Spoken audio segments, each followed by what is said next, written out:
ही कथा आहे एका अशा व्यक्तीची जो काही वर्षांत एक साधी नोकरी करणारा मुलगा ते करोडोंच्या कंपनीचा मालक बनतो आणि मग त्याच कंपनीतून बाहेरही करतो। ही कथा आहे अश्नीर ग्रोवर यांची। दिल्लीतील एका मध्यमवर्गीय कुटुंबात 14 जून 1982 रोजी अश्नीर ग्रोवर यांचा जन्म झाला। त्यांचे बालपण अगदी सामान्य मुलांसारखेच गेले। घरात शिक्षणाला खूप महत्त्व दिले जायचे आणि अश्नीर देखील लहानपणापासून अभ्यासात हुशार होते। त्यांना नेहमी वाटायचं की आयुष्यात काही मोठं करायचं असेल तर मेहनत आणि शिक्षण हाच मार्ग आहे। शाळा पूर्ण केल्यानंतर त्यांनी भारतातील अत्यंत कठीण आणि प्रतिष्ठित कॉलेजपैकी एक इंडियन इन्स्टिट्यूट ऑफ टेक्नॉलॉजी दिल्लीमध्ये प्रवेश घेतला। तेथे त्यांनी सिव्हिल इंजिनिअरिंगमध्ये बीटेक पूर्ण केले। IIT मधील वातावरण खूप स्पर्धात्मक असते। दररोज स्वतःला सिद्ध करावे लागते। याच ठिकाणी अश्नीर यांनी मेहनत, ताण आणि मोठी स्वप्ने यांच्यासोबत जगायला शिकले। यानंतर त्यांनी व्यवसाय क्षेत्रात जाण्याचा निर्णय घेतला आणि Indian institute of management Ahmedabad येथे MBA करण्यासाठी प्रवेश घेतला। IIM मध्ये अभ्यास खूप कठीण असतो, केस स्टडीज, प्रेझेंटेशन्स आणि तीव्र स्पर्धा। पण अश्नीर यांनी येथेही स्वतःला सिद्ध केले आणि फायनान्समध्ये MBA पूर्ण केले। MBA नंतर त्यांनी थेट स्टार्टअप सुरू केला नाही। त्यांनी आपली कारकीर्द कॉर्पोरेट जॉबपासून सुरू केली। त्यांची पहिली मोठी नोकरी इन्व्हेस्टमेंट बँकिंगमध्ये होती। ते कोटक महिंद्रा बँकमध्ये काम करू लागले आणि जवळपास 7 वर्षे मोठ्या डील्स आणि फायनान्शियल सिस्टम्स समजून घेतले। यानंतर त्यांनी अमेरिकन एक्सप्रेसमध्येही काम केले। पुढे त्यांनी स्टार्टअप इकोसिस्टममध्ये पाऊल टाकले आणि ग्रोफर्समध्ये CFO म्हणून काम केले। इथेच त्यांना स्टार्टअप्सची खरी दुनिया समजली। पण अश्नीर फक्त नोकरीसाठी बनले नव्हते।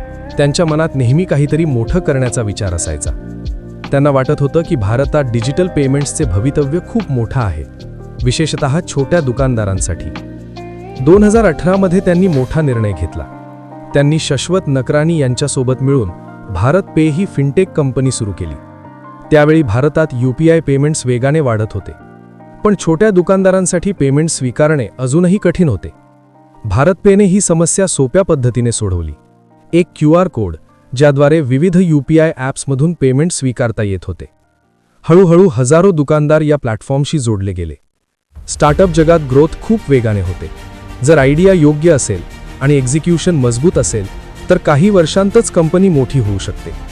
भारत पे सोबतही असेच झाले। कंपनीने मोठ्या प्रमाणावर फंडिंग उभारली आणि काही वर्षांतच तिची व्हॅल्युएशन $1 बिलियन पेक्षा जास्त झाली।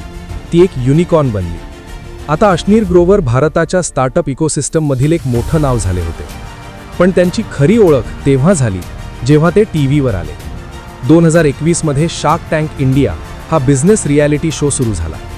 या शोमध्ये यशस्वी एंटरप्रेन्युअर्स नवीन स्टार्टअप्समध्ये गुंतवणूक करतात। अश्नीर ग्रोवर या शोमध्ये शार्क म्हणून सहभागी झाले। त्यांचा अंदाज वेगळाच होता, सरळ, स्पष्ट आणि कधीकधी खूपच कठोर। त्यांच्या काही प्रतिक्रिया आणि संवाद सोशल मीडियावर व्हायरल झाले। काही लोकांना त्यांचा स्टाईल आवडला तर काहींनी तो खूप हार्श म्हटला। पण एक गोष्ट नक्की, ते संपूर्ण देशभर प्रसिद्ध झाले। पण प्रत्येक कथा नेहमी सरळ नसते। 2022 मध्ये भारत पे आणि अश्नीर ग्रोवर यांच्यात वाद सुरू झाले। कंपनीतील गव्हर्नन्स आणि फायनान्शियल डिसिजन्सबाबत प्रश्न उपस्थित झाले। हा वाद इतका वाढला की तो पब्लिक कॉन्ट्रोवर्सी बनला। मार्च 2022 मध्ये अश्नीर ग्रोवर यांनी भारत पेमधून रिझाईन दिला। हीच ती कंपनी होती जी त्यांनी स्वतः उभी केली होती। ही घटना स्टार्टअप जगात खूप मोठी बातमी ठरली। लोकांना विश्वास बसत नव्हता की कंपनीचा फाउंडरच त्यातून बाहेर पडला।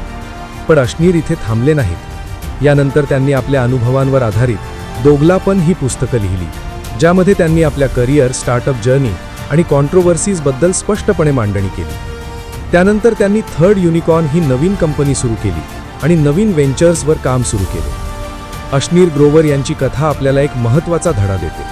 ही फक्त सक्सेसची कथा नाही, ही ॲम्बिशन, रिस्क, इगो, कॉन्ट्रोवर्सी आणि कमबॅकची ही कथा आहे। स्टार्टअप जगात यशही झपाट्याने मिळते आणि अपयशही तितक्याच वेगाने येते।